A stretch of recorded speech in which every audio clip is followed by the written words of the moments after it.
तो आपको कैसा लगेगा कि आप एक प्रोजेक्ट पर काम कर रहे हैं एंड अचानक से ही आप अनजाने में एक ऐसा गहरा राज खोल देते हैं जो कि आपकी दुनिया ही पलट दे। सो हे फोक्स, कैसे हैं आप सब? मैं हूं खुशबू और स्केरी नाइट्स इन हिंदी की एक और वीडियो में आपका स्वागत है। तो आज मैं एक्सप्लेन करूंगी 2018 में आई एक हॉरर फिल्म आवर हाउस को। इस फिल्म को डायरेक्ट किया है एंथनी स्कॉट बर्न्स ने। और अगर फिर भी आपको वीडियो देखने के बाद कुछ भी डाउट है तो आप मुझे मेरे इंस्टाग्राम पर पिंग करके पूछ सकते हैं, जिसका लिंक आपको डिस्क्रिप्शन में मिल जाएगा। So let's start the video. Movie की शुरुआत एक फैमिली को दिखाने से होती है, जहां हम ईथन, उसके father Richard, mother Layla, brother Matt और छोटी बहन बेका को देखते हैं। यहाँ ईथन इलेक्ट्रिसिटी से रिलेटेड एक प्रोजेक्ट पर काम कर रहा था और डिनर के दौरान वो अपनी फैमिली को बताता है कि वो आज रात यहीं रुक रहा है क्योंकि उसे इस प्रोजेक्ट को कंप्लीट करने के लिए किसी सेफ प्लेस की जरूरत है और आज रात से उनकी लैब खाली थी। लेकिन ईथन के इस डिसीजन से उसकी फैमिली खुश नहीं थी क्योंकि लास्ट टाइम भी वो इस प्रोजेक्ट को लेकर कई महीनों तक अपनी फैमिली से दूर रहा था और अगली सुबह उसे बेका को स्विमिंग लेसन्स के लिए भी ले जाना था। ईथन अब किसी तरह अपनी फैमिली को कन्विंस कर लेता है और अपनी गर्लफ्रेंड हैना और कुछ दोस्तों के साथ इस प्रोजेक्ट को कंप्लीट करने के लिए लैब पहुंच जाता है। ईथन यहाँ टेस्टिंग की तैयारी शुरू करता है और अपने प्रोजेक्ट की जानकारी देते हुए बताता है कि वो ऐसी टेक्नोलॉजी पर काम कर रहा है जिससे इलेक्ट्रिसिटी को वायरलेस किया जा सके। वो लोग जब इस एक्सपेरिमेंट को शुरू करते हैं तो हम देखते हैं कि लाइट बल्ब में एक शैडो क्रिएट हो रही है, लेकिन तभी उस एक्सपेरिमेंट के कारण पूरे कॉलेज की इलेक्ट्रिसिटी चली जाती है और एक्सपेरिमेंट फेल हो जाता है। ये लोग अब सिक्योरिटी गार्ड्स के डर से जल्दी में अपना सामान लेकर निकल जाते हैं और ईथन ये रात हैना के साथ बिताता है। अगली सुबह उसे मैट का कॉल आता है जो उसे ये बताता है कि उसके मॉम एंड डैड की एक कार एक्सीडेंट में मौत हो गई है,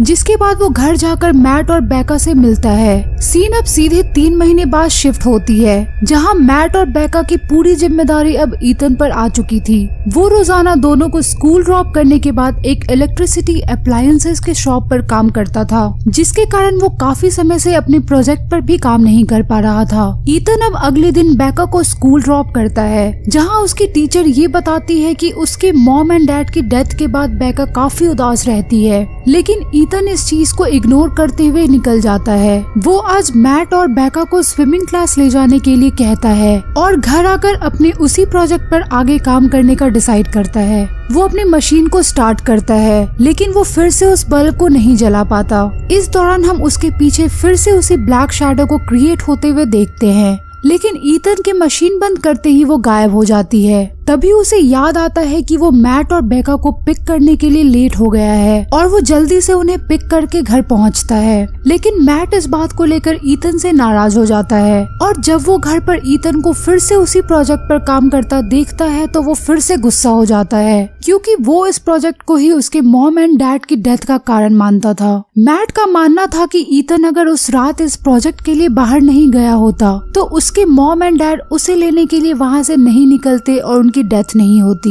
और इसी चीज को लेकर डिनर के दौरान ईथन से उसकी बहस हो जाती है और वो अपने मॉम डैड के रूम में चला जाता है। ईथन अब जाकर बेका को नहाकर सोने के लिए कहता है, लेकिन बेका उसी के रूम में उसको सोने के लिए रिक्वेस्ट करती है और ईथन मान जाता है, जिसके बाद ईथन फिर से अपनी मशीन पर काम करना शुरू करता है। यहाँ बेका अपनी सांस रोकने की प्रैक्टिस कर रही थी, लेकिन तभी उसे ऐसा लगता है कि कोई उस पर नजर रख रहा है और वो ये समझ लेती है कि ये मैट है। ईथन अब बेका को सुलाता है और फिर से अपनी मशीन पर काम करना शुरू करता है, लेकिन ये अब भी ठीक से काम नहीं कर रही थी। अगली सुबह बेका रोजाना की तरह घर का कैलेंडर अपडेट करने जाती है, पर ये उसे पहले से ही अपडेटेड मिलता है। बेका अब इसे इग्नोर करती है, जिसके बाद ईथन दोनों को स्कूल ड्रॉप करके शॉप पर चला जाता है और वहाँ से अपने प्रोजेक्ट के लिए और भी डिवाइसेस लेता है। वापस आते समय बेका इन्हें देखकर उसका प्रोजेक्ट देखने की रिक्वेस्ट करती है और ईथन उसे सिखाता है कि वो इस मशीन को कैसे ऑन करते हैं। ईथन को यहाँ हैना का भी कॉल आता है, लेकिन वो इसे पिक नहीं करता क्योंकि वो काफी टाइम से अपनी फैमिली की केयर करने में बिजी था। रात में मैट फिर से अपने मॉम एंड डैड के रूम में जाता है, तभी उसे मिरर में अपनी पिछली दीवार पर वी आर हियर लिखा हुआ दिखता है, लेकिन उसके पीछे मुड़ने पर वहाँ कुछ नहीं होता। मैट अब यहाँ से बेका के रूम के पास जाता है जो किसी से बात कर रही थी, लेकिन मैट के देखने पर वहाँ कोई नहीं होता। मैट जब बेका से इसके बारे में पूछता है तो वो बताती है कि वो मॉम से बात कर रही है। अगली सुबह मैट गैराज में जाकर ईथन को जगाता है जो मशीन पर काम करते करते रात में वहीं सो गया था। और यहाँ मैट नोटिस करता है कि आज फिर से उनका कैलेंडर अपडेटेड था। ईथन अब दोनों को स्कूल ड्रॉप करने जाता है, जहाँ बेका को ड्रॉप करने के बाद मैट उसे कल रात के इंसिडेंट्स के बारे में बताता है और उसका मानना था कि ये मॉम एंड डैड है, क्योंकि बेका भी उनसे बात कर रही थी और उनका कैलेंडर अपने आप अपडेटेड हो रहा था। और उसे ऐसा भी लगता है कि ये सब सिर्फ ईथन के मशीन ऑन करने के बाद ही होता है, लेकिन ईथन को उसकी इन सब बातों पर यकीन नहीं होता और वो मैट को स्कूल ड्रॉप करने के बाद फिर से घर आकर अपनी मशीन पर काम करना शुरू कर देता है। तभी ईथन की नजर उसके डैड के टूल बॉक्स पर जाती है जो हमेशा बेसमेंट में रखा होता था, पर आज किसी ने उसे गराज में रख दिया था। वो अब उस टूल बॉक्स को फिर से बेसमेंट में रख कर आता है, लेकिन जब वो फिर से गराज में आता है तो उसे वो टूल बॉक्स दोबारा वहीं रखा मिलता है। ईथन अब इसके बारे में किसी को कुछ नहीं बताता। रात को वो बेका को सुलाने ले जाता है, पर इस बार वो अपने रूम में सोने के लिए कहती है और ईथन के कारण पूछने पर बताती है कि मॉम एंड डैड उसका ध्यान रखते हैं, जिससे उसे डर नहीं लगता। ईथन को अब ऐसा लगता है कि ये सब मैट ने उससे कहा है, जिसे लेकर दोनों के बीच बहस हो जाती है। दोनों की आवाज सुनकर बेका बाहर आ जाती है और उनसे ये कहती है कि मॉम एंड डैड को उनका लड़ना पसंद नहीं है, जिसके बाद उनके घर का रेडियो अपने आप चलने लगता है और उसकी फ्रीक्वेंसीज भी चेंज होने लगती है, जैसे कोई उनसे बात करने की कोशिश कर रहा हो। और फिर उनके मॉम एंड डैड का फेवरेट गाना भी वहाँ बजने लगता है। मैट और बेका को अब यकीन हो जाता है कि ये उनके मॉम एंड डैड हैं, पर ईथन को अभी भी बिलीव नहीं होता और वो इसके बारे में जानने के लिए इंटरनेट पर सर्च करता है। वो उस टूल बॉक्स को फिर से बेसमेंट में रख कर भी चेक करता है, जो थोड़ी देर में अपने आप ही वापस गराज की तरफ बढ़ने लगता है। लेकिन तभी उस मशीन के कारण घर की सारी लाइट्स चली जाती हैं और वो टूल बॉक्स भी दरवाजे पर ही गिर जाता है।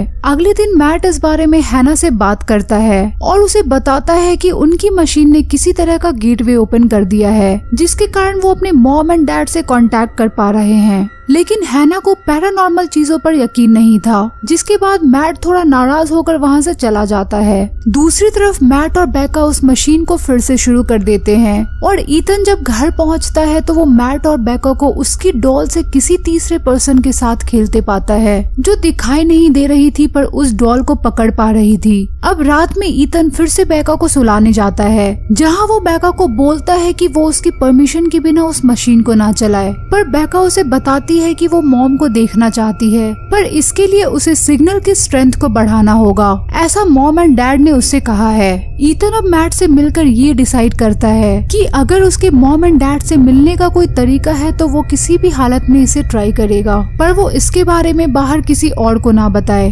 रात में ईथन अपने नेबर टॉम को वहाँ बुलाता है, जो एक इलेक्ट्रिशियन था और उसकी मशीन के कारण बार बार पावर जाने की प्रॉब्लम को सॉल्व करने के लिए उससे हेल्प मांगता है। टॉम यहाँ बताता है कि उसकी मशीन को और पावर की जरूरत है, पर उसे हैंडल करने के लिए उसके कुछ पार्ट्स बदलने होंगे, जिसके बाद टॉम अपना काम करके वहाँ से चला जाता है। दूसरी तरफ हम मैट को देखते हैं, जो बेका से मिलने जाता है और उससे पूछता है कि क्या वो आज भी मॉम डैड से बात कर रही है, लेकिन बेका उसे बताती है कि वो आज अपनी नई फ्रेंड एलिस से बात कर रही है। अगली रात मैट का फ्रेंड डैग उसे मिलने आता है, जहां मैट उसे मशीन और उसके मॉम एंड डैड के बारे में सब कुछ बताता है, लेकिन डैग को यकीन नहीं होता। दूसरी तरफ ईथन अब मशीन को फिर से शुरू कर रहा था और वो बेका को भी इसे देखने के लिए आवाज देता है, लेकिन बेका इस समय पानी में सांस रोकने की प्रैक्टिस कर रही थी, जिसके बाद ईथन अकेले ही मशीन को शुरू कर देता है और हम देखते हैं कि किसी तरह की डार्कनेस बेका की तरफ बढ़ रही थी, जो थोड़ी देर बाद उसे डुबाने की कोशिश करती है, पर वो किसी तरह बाथ टब से बाहर निकल आती है और सोने चली जाती है।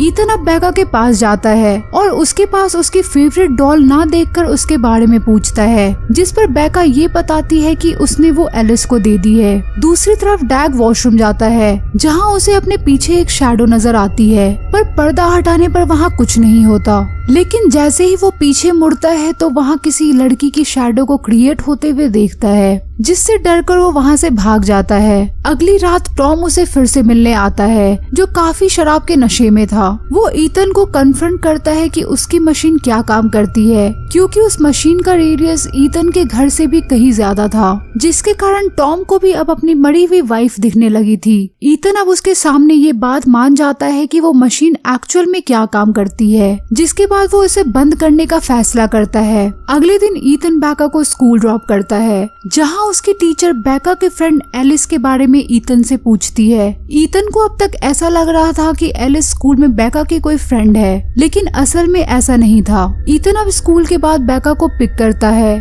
जहाँ वो उससे एलिस के बारे में पूछता है। बेका बताती है कि एलिस ने मशीन शुरू होने के बाद विजिट करना शुरू किया था, लेकिन वो हमेशा घर में छिपती रहती है क्योंकि उसे हेनरी से डर लगता है। ईथन अब हेनरी कौन है ये पूछता है, जिस पर बेका कहती है कि एलिस ने अभी तक उसके बारे में कुछ नहीं बताया। ये लोग अब घर पहुंचते हैं, जहां हैना उनसे मिलने आई हुई थी। हैना अब ईथन को उनके लैब में किए एक्सपेरिमेंट की एक वीडियो दिखाती है, जिसमें उनके पीछे एक ब्लैक शैडो नजर आ रही थी, और उसे देखने के बाद हैना को भी ईथन की बातों पर यकीन हो गया था। लेकिन हैना अब भी इसे लेकर श्योर नहीं थी कि वो शैडोज असल में स्पिरिट्स है। ईथन अब इसे साबित करने के लिए एलिस के बारे में बताता है, और वो उस बारे में और पता करने के लिए अपनी नेबर के घर जाते हैं, जो काफी समय से इस टाउन में रह रही थी। ईथन उससे एलिस के बारे में पूछता है, और वो बताती है कि एलिस गिफोर्ड फैमिली की फॉस्टर चाइल्ड थी, जो उन्हीं के घर में रहती थी। पर एलिस अचानक ही एक दिन गायब हो गई, और पुलिस भी कुछ पता नहीं लगा पाई। लेकिन उन्हें शक था कि मिस्टर गिफोर्ड ने ही एलिस के साथ कुछ किया है। ईथन अब मिस्टर गिफोर्ड का पूरा नाम पूछता है, और उसे पता चलता है कि वही हेनरी है। दूसरी तरफ हम मैट और बेका को देखते हैं,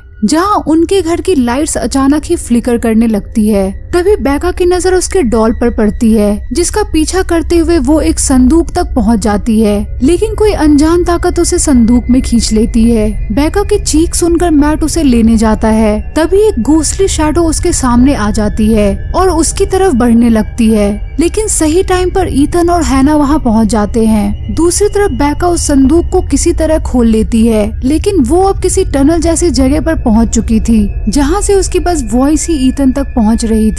ईथन अब अपनी मशीन चेक करने जाता है, जो उसे गराज में नहीं मिलती, और वो समझ जाता है कि टॉम उसे ले गया है ताकि वो अपनी डेड वाइफ से बात कर सके। जिसके बाद ईथन टॉम के घर की तरफ निकल जाता है। यहाँ हैना और मैट को बेका की आवाज एक दीवार से आ रही थी, जिसे तोड़ने पर उन्हें एक बड़ा सा गेट नजर आता है, और उसे किसी तरह खोलने पर वो उस टनल को भी देख पाते हैं, जिसमें बेका फंसी हुई थी, और मैट अब अकेले ही उस टनल में जाने लगता है। दूसरी तरफ ईथन अब टॉम के घर पहुंच जाता है, जहां उसे मशीन मिल जाती है, लेकिन टॉम वहां आकर उसे मशीन छूने से मना कर देता है, जिसके बाद दोनों के बीच फाइट होने लगती है।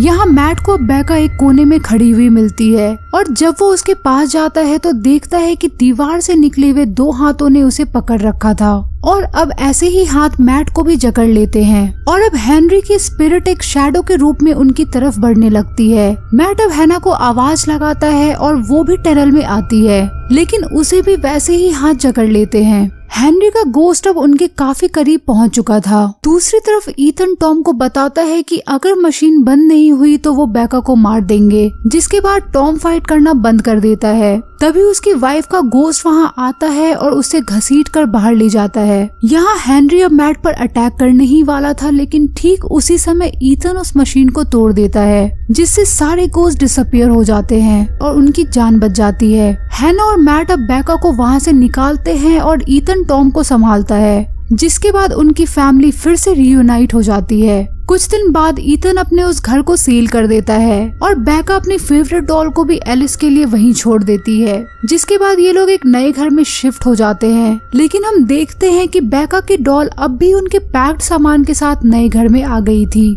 जिसका मतलब है कि एलिस की स्पिरिट अब भी उनके साथ है। और ये मूवी यहीं पर खत्म हो जाती है। तो दोस्तों, ये थी फिल्म आवर हाउस की कहानी। तो अगर आपको वीडियो पसंद आई है तो वीडियो को लाइक कर देना, चैनल को सब्सक्राइब कर देना, और कमेंट करके बताना कि आपको वीडियो कैसी लगी। So I will see you in my next video. Till then, good bye.